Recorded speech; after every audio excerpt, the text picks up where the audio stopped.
Good morning all of you. मैं रजनीश शर्मा कोणार्क परिवार में आपका बहुत बहुत स्वागत करता हूं। देखिए, इससे पहले हम जो क्लास अभी लेने वाले हैं, इससे पहले मैं आपको बता दूं कि हमने पिछली जो क्लासेस ली हैं उनमें एक हमने वर्गमूल की क्लास ली थी जिसका डिस्क्रिप्शन में लिंक दिया गया है। उसके बाद हमने एक वर्गमूल की भी क्लास ली हुई है, उसका लिंक भी दे रखा है। तो यहाँ से आप एक चीज़ समझिए, और मैं इसकी प्लेलिस्ट इस वीडियो के बाद में आपको प्लेलिस्ट भी इसकी मिल जाएगी।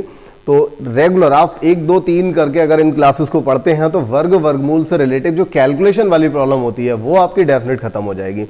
तो यहाँ पर देखिए, हम अभी जो बताने वाले हैं वो हमें ये बताना है कि किसी भी पॉइंट वाली संख्या का, जैसे 0.2 हो गया, 0.3, 0.4, 0.5, 0.6, ये समस्याएं करते हैं कि इनको हम कैसे निकालेंगे। ठीक है, तो मैं यहाँ पर, अगर आपने पहली दूसरी ये क्लासेस ले रखी हैं तो उनका यूज हम यहाँ पर करेंगे, और बहुत ही सिंपल सा मेथड हमारा रहेगा। यहाँ पर बहुत ही सिंपल सा मेथड रहेगा, एकदम इजीली हम इन क्वेश्चंस को कर पाएंगे। तो यहाँ से देखिए, समझने की कोशिश करते हैं उस क्लास को। और देखिए, यहाँ पर जो संख्याएं यहाँ दी हुई हैं, मैंने यहाँ पर किसी वजह से, खास वजह से मैंने यहाँ पर सेम संख्याएं ली हुई हैं जिससे कि आपको आसानी से समझ में आ सके। चलिए ठीक है, तो हम अभी स्टार्ट इसको करते हैं। और अगर आप हमारे चैनल पर नए हैं तो इसको सब्सक्राइब करिए, साथ ही साथ बेल आइकन भी दबाइए और वीडियो को लाइक भी करते रहिए। ठीक है, तो ठीक है, फिर हम स्टार्ट करते हैं यहाँ पर। और आप लोगों से ही मैं पूछूंगा, क्योंकि आपका जो पुराना ज्ञान है बस वही मुझे पूछना है।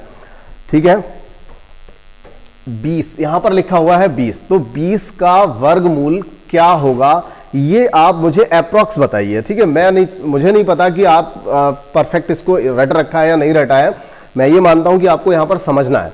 तो देखिए, 20 का अगर हम वर्गमूल निकालेंगे तो लगभग क्या होना चाहिए, ये हम कैसे सोचेंगे।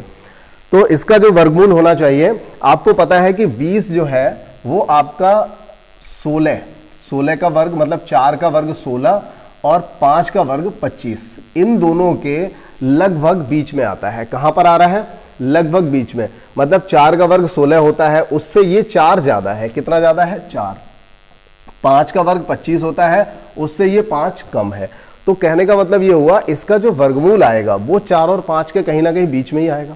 ठीक है, और ये भी आपको लग रहा होगा कि इसका लगभग कितना आएगा, तो ये आपका 4.4 के आसपास आ जाएगा। या आपको लगता है कि नहीं, हम तो 4.5 लेंगे, लगभग इतना ही आएगा, तो आप 4.5 ले लीजिए, कोई फर्क नहीं पड़ता।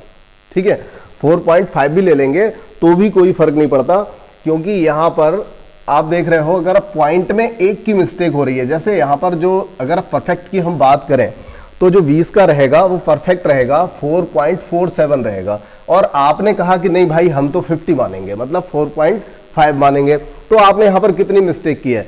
आपने मिस्टेक की है 0.03। तो ये कैलकुलेशन में जो मिस्टेक है वो आप ऑप्शन से पकड़ सकते हो, ये कोई बहुत बड़ी मिस्टेक नहीं है, आपका आंसर लगभग सही आ जाएगा। ठीक है, तो आपको मतलब है आपका आंसर सही लाने का। तो ये जो सवाल है, मैं यहां पर जो बात आपको बताने वाला हूं वो ये है कि आप कैलकुलेशन में आपको टाइम भी लगेगा नहीं और सवाल भी गलत आपका होगा नहीं। ठीक है, तो यहां पर हम उन चीजों को समझने की कोशिश कर रहे हैं। चलिए खैर, हमने ये ले लेते हैं 4.47, और ये हो गया। देखिए, 20 का अगर हम वर्गमूल निकालेंगे तो लगभग इतना आ जाएगा। अब देखिए, हम बात करें 30 की, तो 30 का अगर हम वर्गमूल निकालेंगे तो 30 जो है 5 और 6 इन दोनों के बीच में है, तो लगभग हम इसको 5.5 ऐसे भी कह सकते हैं। ठीक है, 5 का 25, 6 का 36, तो इन दोनों के बीच में आ जाएगा। कितना हो जाएगा? लगभग 5.5 हो जाएगा। लगभग ही निकाल रहे हैं। 40 का कितना हो जाएगा? आप देखिए, 40 जो है ये 36 और 49 के बीच में है। अब आप ये सोचोगे, देखिए जहां पर जितना डिफरेंस है वो सोचना पड़ेगा। यहां पर केवल 4 का अंतर है और यहां पर 9 का अंतर है, मतलब ये 6 के वर्ग से थोड़ा ज्यादा है, जबकि इधर डिफरेंस काफी हो रहा है। तो इसका आंसर आप लगभग ले सकते हो 6.3 के करीब, 6.3। ठीक है, क्योंकि लगभग यहां देखिए दुगने का अंतर है, तो हमने यहां पर 3 ले लिया, तो 6.3 ये मतलब एक अप्रॉक्स हो गया। अब आपका वास्तव में आंसर 6.4 भी हो या 6.2 हो या 6.28 हो, तो इसमें कोई बहुत बड़ी बात नहीं है। ये 0.02 या 3 की मिस्टेक हो रही है, और 0.038 वाली जो मिस्टेक है, मतलब 0.02, इतनी बड़ी मिस्टेक, ये कोई मिस्टेक नहीं होती। मैथमेटिक्स में आप इसको आसानी से निकाल सकते हो। तो यहां पर देखिए, ये हमने लिख लिया। अब 50 का स्क्वायर, 50 का स्क्वायर आप जब वर्गमूल निकालेंगे तो आपको पता है कि 7 का 49 होता है और 49 से जस्ट अगला 50 होता है। इसका मतलब यह हुआ, हम यहां पर लिख सकते हैं 7.023 के आसपास रहेगा। भाई इसका तो लगभग 7 ही है। ठीक है, क्योंकि इसका लगभग 7 है, लगभग 7। आपको मन कर रहा है कि नहीं हम तो ऐसा करेंगे भाई 7.1 लिखेंगे, लिख लो यार, कोई दिक्कत नहीं है, कोई फर्क नहीं पड़ने वाला, आपका जवाब सही हो जाएगा। 7.1 लिख लिया। हालांकि 8 का 64 होता है, बहुत बड़ा डिफरेंस है, उधर 13 और इधर 1, यानी कि 14 हिस्सों में बांटो तो 0.7 यानी कि 0.93 का डिफरेंस कर दिया आपने। ठीक है, कोई बात नहीं है, फिर भी आपका आंसर आएगा। अब देखिए यहां पर आता है 60, तो 60 जो है ये लगभग हो जाएगा 7.8, क्योंकि 8 के वर्ग 64 से थोड़ा कम है, जबकि 7 के वर्ग से ये 11 ज्यादा है। कितना ज्यादा है? 11 ज्यादा है।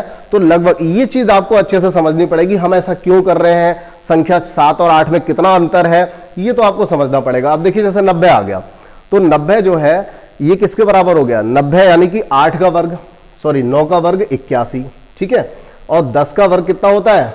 100। तो 81 से 9 ज्यादा है, इससे ये लगभग कितना कम है? इससे ये कम है 10। तो इसका जो वर्ग आएगा, वो वर्गमूल जो आएगा वो लगभग 9.5 आएगा। ठीक है, कितना आएगा? लगभग 9.5। तो इसका मैं एक्यूरेट यहां पर लिखूंगा, जो इसका वास्तव में होता है 9.48। ये मैंने यहां पर इसलिए एक्यूरेट लिखा, और आप इसको याद भी रखिएगा क्योंकि ये सबसे इंपॉर्टेंट है। सबसे ज्यादा बार 0.9 का पूछा जाता है, और जब हम 90 का सीखेंगे तो ही हम 0.9 का बिल्कुल एक्यूरेट निकालेंगे भी। ठीक है, तो इन सब में से कभी कभार डायरेक्ट अगर कोई वर्ग पूछ लिया जाता है या वर्गमूल पूछा जाता है तो वो यही वाला है जो डायरेक्ट पूछा जाता है, बाकी तो हम कैलकुलेशन में यूज करते हैं। ठीक है, अब आपने अब तक जो सीखा है जरा एक बार उसको रिवाइज करते हैं। 20 क्या था? 16 और 25 के लगभग बीच में था, इसलिए हमने उसका 4.5 निकाल लिया, लगभग 4.5 है ये। 30 क्या था? ये 25 और 36 के बीच था, इसलिए हमने उसको लगभग 5.5 लिख दिया है। यहां पर देखिए 40, तो 40 जो है ये 36 से सिर्फ 4 ज्यादा है, जबकि 49 से 9 कम है। तो हमने क्या किया यहां पर? थोड़ा सा 6 से ज्यादा बना दिया, 7 से थोड़ा ज्यादा कम है ये। ठीक है, तो 6.3 हो गया। क्योंकि देखिए अगर हम बात करते हैं 36 और 49, तो इन दोनों के अगर हम बिल्कुल बीच में बात करें तो लगभग कितना आएगा? ये 15 यानी कि 7, 43 के करीब आएगा। तो अगर हम 43 का वर्गमूल निकाल रहे होते तो 6.5 आता है। ये हम 43 से छोटी संख्या का निकाल रहे हैं, मतलब 40 का निकाल रहे हैं, तो इससे भी 6.5 से भी थोड़ा सा कम आएगा। तो मैंने ये लगभग एक्यूरेट ये ले रखा है। ठीक है, ये एक्यूरेट ही है, थोड़ा सा डिफरेंस रहेगा क्योंकि हम यहाँ पर बिल्कुल एक्यूरेट पढ़ा भी नहीं रहे। क्योंकि एक्यूरेट बिल्कुल एक्यूरेट की बात करेंगे तो हर सवाल में उतना टाइम लगेगा जितनी देर में ये 3-4 सवाल आप कर लोगे। ठीक है, 3-4 की वैल्यू आप लगा सकोगे, उतना टाइम अकेले में लग जाएगा। तो यहां पर आप देखेंगे कि हमने यहां पर लिखा हुआ है 50 का, तो 50 का देखिए 49 का कितना होता है? वर्गमूल 7 होता है, और ये सिर्फ 49 से थोड़ा सा ही तो ज्यादा है, तो ये 7 से थोड़ा ही आगे होगा। तो ये हालांकि पॉइंट में 7.8 के करीब आएगा, या 7.08 ऐसा लगभग आएगा, 7.08। कोई नहीं, हमने उसको 7.1 लिख लिया, थोड़ा सा ज्यादा लिख दिया। इसके बाद देखिए 60, अब 60 का जो आएगा वो 8 से थोड़ा सा कम आएगा और 7 से ज्यादा आएगा। 8 से थोड़ा ही कम आएगा क्योंकि 64 का वर्ग जो वर्गमूल होता है वो 8 होता है, और ये 60 है, तो ये थोड़ा सा कम रहेगा 8 से। ये देखिए हमने थोड़ा सा कम लिख दिया। आपका मन करे आप 7.7 लिख लेना, आपका मन करे आप 7.85 लिख लेना, कोई फर्क नहीं पड़ने वाला, आपका जवाब बिल्कुल सही होगा।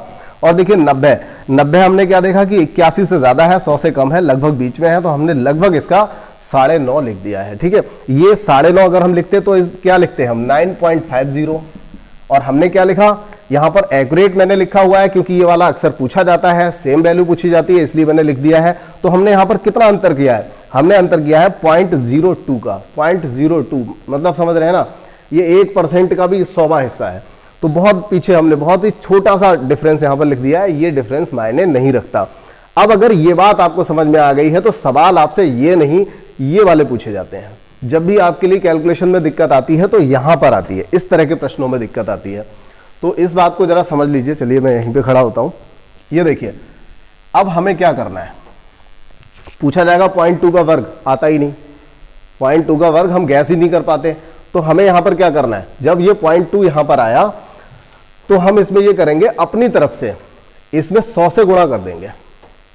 ठीक है, एक को मैं डिटेल में बताता हूं। 0.2 लिखा हुआ है, हमने क्या करा? इसमें 100 से गुणा कर दिया और 100 से भाग कर दिया। ठीक है, 100 से गुणा 100 से भाग। हालांकि ये सब काम आपको लिख के नहीं करना है, आपका आंसर डायरेक्ट आएगा, पक्की बात बता रहा हूं। तो 0.2 में हमने अपनी तरफ से 100 से गुणा 100 से भाग करा, जिसकी वजह से ये क्या बन जाएगा? ये बन जाएगा 20/100। ठीक है, और 20 का वर्गमूल क्या होता है? लगभग 4.5। अभी यही तो सिखाया था, 20 का वर्गमूल क्या होता है? लगभग 4.5। और ये बटे में जो 100 चल रहा है इसकी वजह से बाहर आएगा एक 10। बाहर कितना आएगा?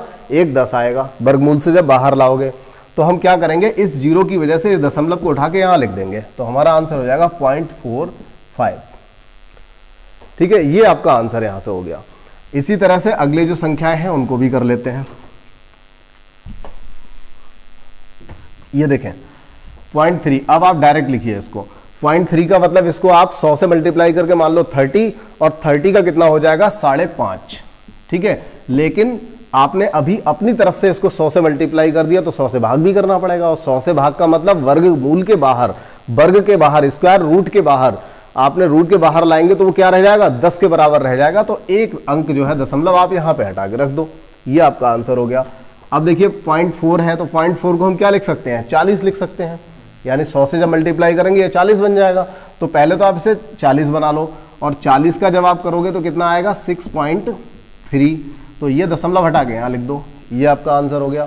इसी तरह से 0.5, अब जहां भी यूज हो, कहीं पर भी ये यूज हो जाए किसी भी सवाल में, तो आप इसी तरीके से लिखिएगा, आपका आंसर सही आएगा। अब देखिए 0.5 है तो इसको हमने क्या लिखा, लगभग 7.1, और एक दशमलव इधर हटा के लिख देंगे तो ये हो जाएगा हमारा 0.71। और 0.6 का भी ऐसे लिखिए, ये लगभग 60 हो गया, मतलब लगभग क्या, जब हम 100 से मल्टीप्लाई करेंगे तो ये 60 हो जाएगा।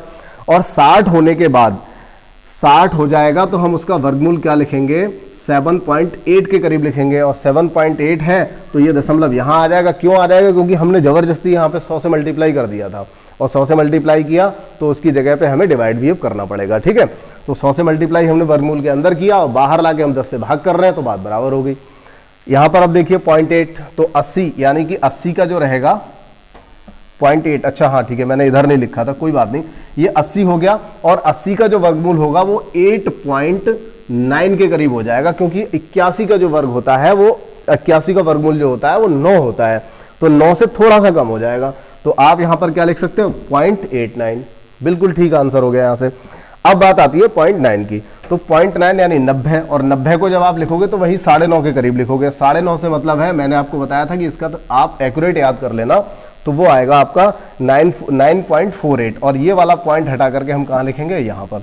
तो ये एक अकेला ऐसा है, 0.9 का जो वर्गमूल है वो अक्सर 3 डिजिट तक पूछ लिया जाता है, तो ये आपको स्पेशली याद रखना पड़ेगा, डिटेल में इसको याद रखना पड़ेगा इतना, तब आप इसको सही कर पाओगे। कई बार इसका जो जवाब आता है तो वहां पर थोड़ा सा सेम दे रखा होता है, और यहां तक आप ये मान सकते हो, मोटा मोटा हिसाब आप ये मान सकते हो, थोड़ा अटपटा लगता है देखने में, 0.9 का वर्गमूल भी 0.9 ही होता है, 0.9 का वर्गमूल 0.9 ही होता है, ये आप लगभग कह सकते हो, क्योंकि आपने क्या निकाला, 0.9 का वर्गमूल और 0.9 ही तो निकाला है। ठीक है, अगर अगली डिजिट को हम छोड़ दें तो ये 0.9 के इक्वल ही है। तो देखिए ये क्लास हो सकता है कि इस समय आपको ऐसा लग रहा हो कि ऐसा यूज कहाँ होता है, पिछली वाली क्लास तो काफी इंटरेस्टेड थी, लेकिन ये वाली जो क्लास है इसका यूज जब भी होगा तो आपको ये क्लास की याद आएगी, डेफिनेट आपका टाइम बचेगा।